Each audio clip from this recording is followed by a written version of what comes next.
Halin sa amuni nga sitwasyon hasta nakalabot kamo diri subong ug hasta nag-abot kamo sa punto sang kadalagan.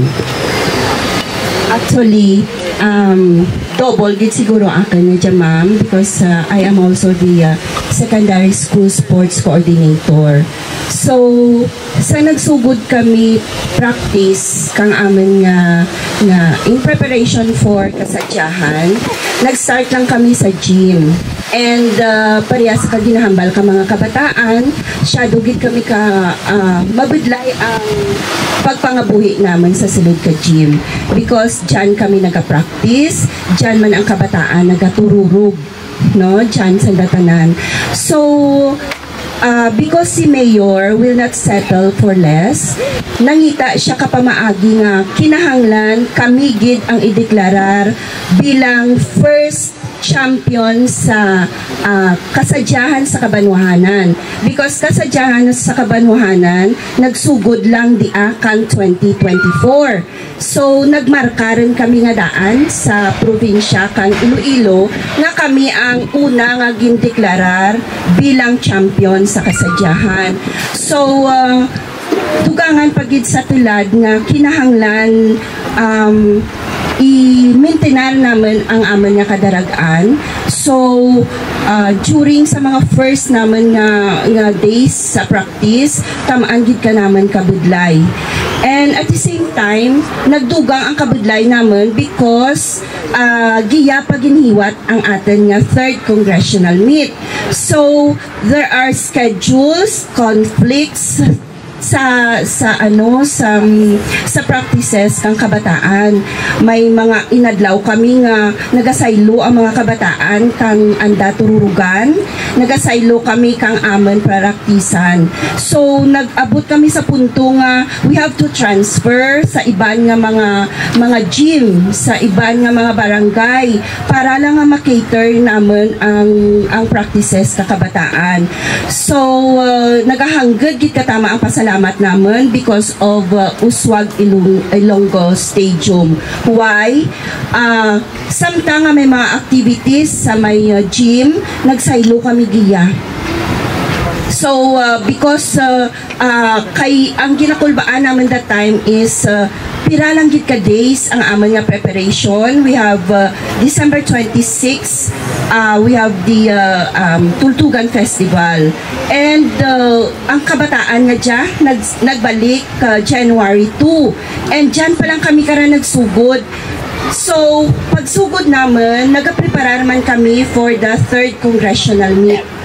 So tamaan kahanggad ang aman nga pasalamat nga nagtindog diyang Uswag because may other venue kami nga pagsayluhan nga maskin kung kaisa nga we nagadisorboro kami sa mga nagahousing giya, but then giya kami nagpractice, naka-practice kami which nga in preparation for kasadyahan nga imagine naman nga Uswag Ilonggo Stadium nga nagapractice or nagaperform kami sa mas hanggad, sa mas pinaka number 1 judging area sa Iloilo. So hanggad gid katama ang pasalamat and hambal ka inakakabataan halin kang last year natuya kami siguro ang amin karan nga mga doktor, nurses dyan gid sanda permi sa may gym because kung nakita nyo lang ang mga aksidente, ma'am, aksidente sa mga kabataan, nagarulukad ang anda mga kahig because pagdalagan kang aman nga riser, gamay lang ang ano. So adjustment, shadow gid kagamay, which nga giya sa Uswag, na lesson dia because tamaan ka hanggad. We can exit, tuya, maka-exit sa kung diin. So hanggad gid katama ang pasalamat naman. And during that time, pag-announce ni Kong Jojo nga aside from the cash prize na gitao ka naman ni Governor, gitawaan na pagit kami 10 million nga nag-agtugid giya sa Uswag Iloilo. stadium. So we are looking forward as Tutana is as cultural coordinator, sa Tilad Tana as sports coordinator, tamaan gikanggad ang natao na kadya ka naman nga bulig. Giyara nagapractice ang amin mga kabataan.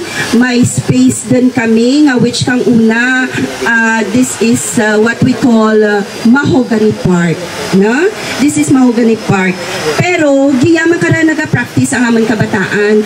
Hindi sanda pwede ka practice nga bantayan ng sanda kaanda nga teacher giya because pagliko ng datuya ma'am hindi rin sanda karakitaan and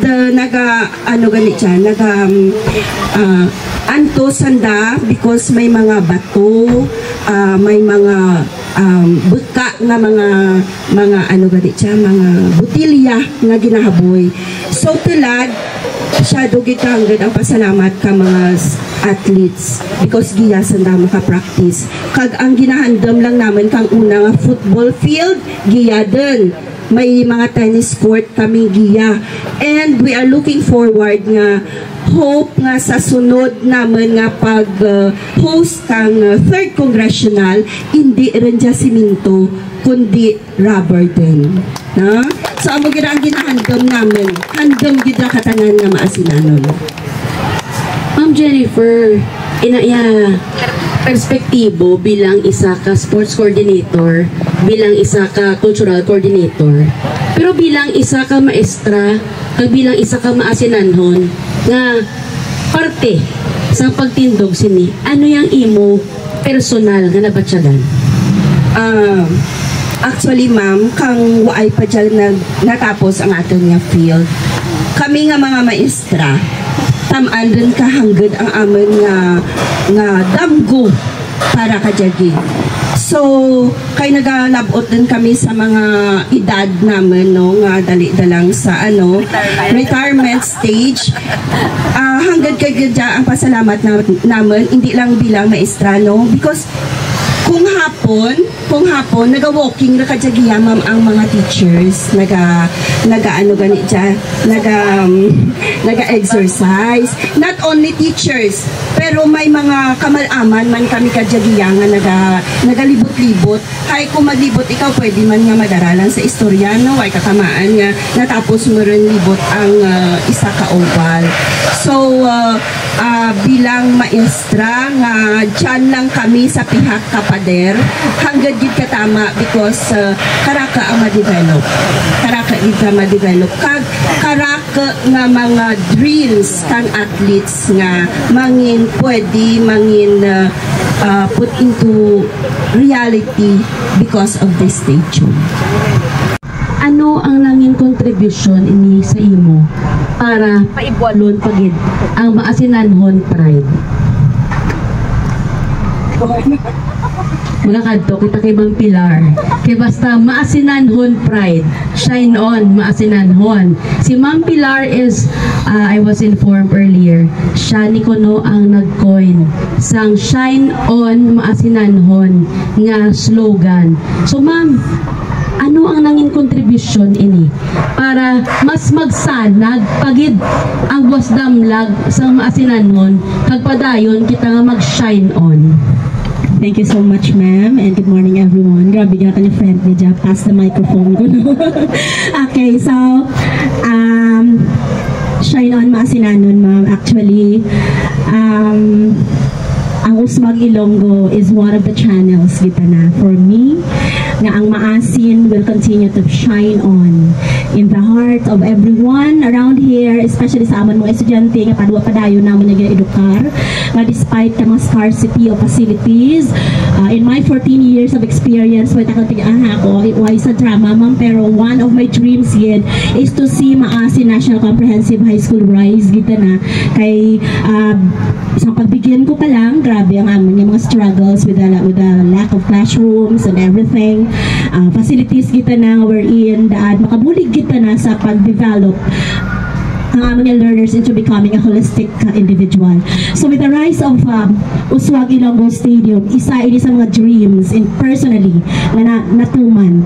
Why? Because for me, Uswag Ilonggo Stadium is not just a sports facility, but it is a venue for dreams to be realized. It is a venue for potentials to be honed. And siguro, kung amo na nalabot ka maasin, tilad, kung iwan lang, as this Uswag Ilonggo Stadium stands here, I believe internationally, maasin will be known pagid more and more. So with that, I personally express my gratitude to Uswag Ilonggo for this opportunity, for this support na gitaon ninyo sa maasin, because this speaks kita na kang legacy nga inyo mabilin nga this is not just about party list lang, but then with the concrete kita na nga nagtindog na proyekto para sa kaaraydan kang kabataan, kas kabusan kabanwa kang maasin, and even with the 3rd district and even with the whole province of Iloilo, this is something, this will last, and this would give an eternal effect sa atong tanan.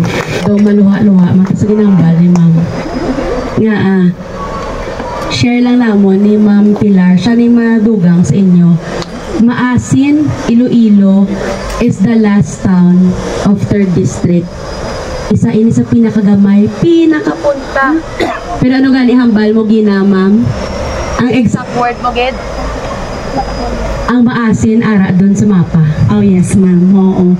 Pintok lang kami sa mapa kang Pilipinas, pero because kang pag binuligay kang mga maasinanon, of course through the leadership of our local government unit headed by our mayor nga progress grad is always his top priority para sa maasin, and with the support sa kanyang mga stakeholders namon sa maasin nga who continue to magbalikid ka namon and tawan kami mga projects para sa ikamayad kang banwang maasin, mal known pagid maasin will continue to shine on.